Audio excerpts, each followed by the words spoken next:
today we have a look at one of my all-time favorite watches, the Jaeger-LeCoultre Reverso.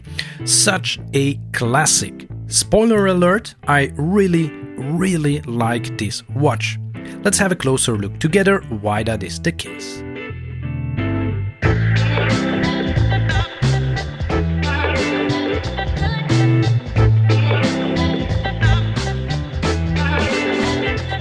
The version we are looking at today is the Reverso Classic Large Small Seconds, all the essentials in the next 60 seconds. The rectangular shaped stainless steel case measures 45.6 mm long and 27.4 mm wide. The thickness is around 9 mm and the lug width is 20 mm. The caliber powering this watch is the manual winding caliber A22-2.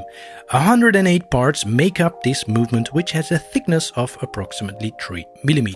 The movement hums along at 21,600 vibrations per hour.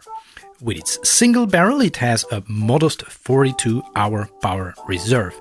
The dial is silvered grey and features an elaborate guilloché finishing combined with vertical brushing and black transferred numerals. The heat blued hands add a splash of color to the silver dial.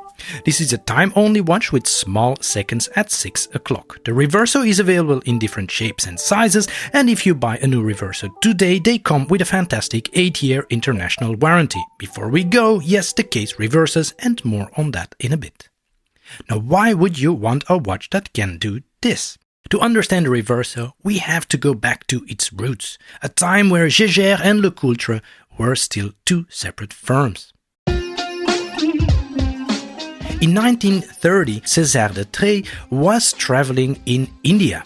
De Trey was active in the watch business. Now, during his travels in India, he was met with a particular request.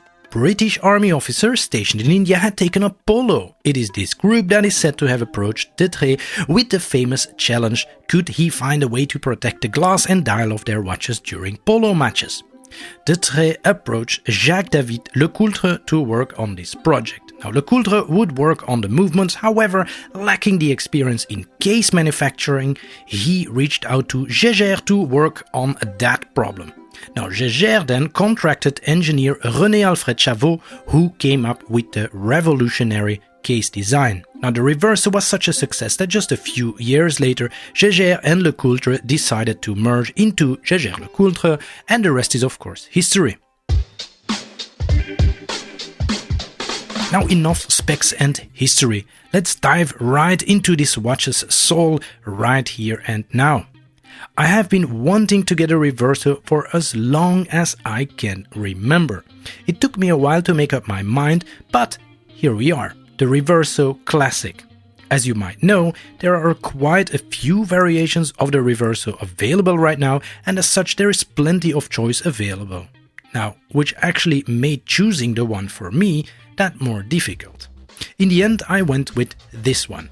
No duo phase, no special complications, but a good old-fashioned Reverso with a time-only dial and a plain case back.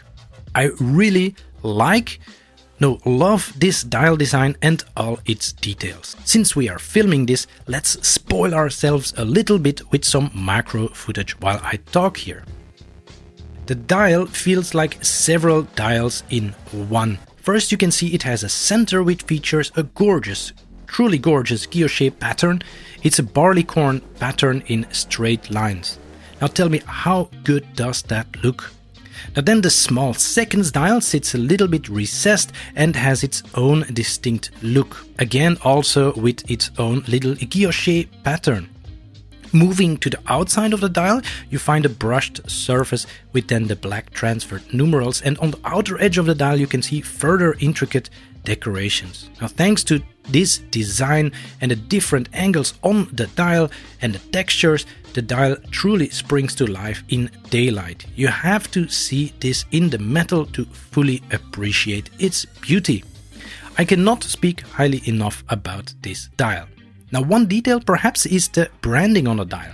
On the video here you can see Jaeger-LeCoultre quite proudly mentioned, however in reality you can barely read this text. That is perfectly fine for me, but if you want the outside world to know the brand of watch you are wearing, this is really not the watch for you, since nobody will be able to read the text anyway. Now then, the case from which the Reverso takes its name. It is a rectangular case shape, which can be a rather polarizing case shape. Firstly, because the dimensions on paper don't make any sense if you compare these to the dimensions of a round watch. In addition, well, most of us are just not used to wearing rectangular shaped watches. The vast majority of mechanical watches are not rectangular, and that is specifically what I like about it.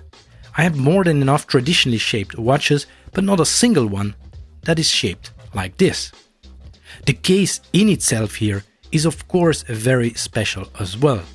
Firstly, notice those classic decorative fluted lines known as gadroons, bringing further visual interest to the face of the Reverso. The case doesn't just look good, of course, it also has this very cool mechanism which allows you to reverse the dial. In this case, it reveals a solid back on which you can then have a custom decoration added if you wish. Nowadays, the Reverso mechanism is not something you would traditionally use a lot. I do use it quite often when winding the watch. Now, before we continue, please know that this is not recommended by JLC in any way, shape or form. Now that said, here is how I use this wonderful case feature. I tend to forget winding my watch in the early morning before putting it on, as it tends to be rather chaotic in our house at that time of the day. However, once I'm in the car, I tend to remember, hey, I have to wind my watch.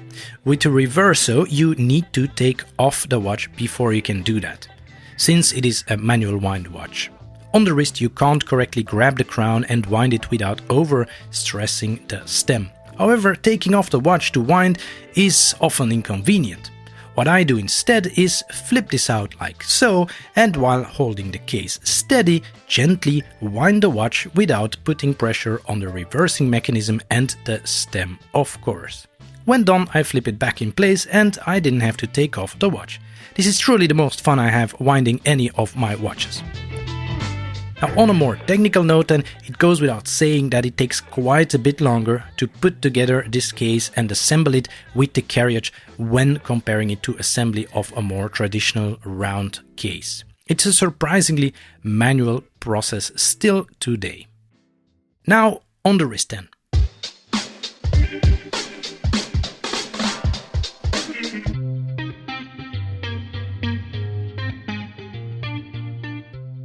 On the wrist it feels super light and it will fit under any cuff you throw at it.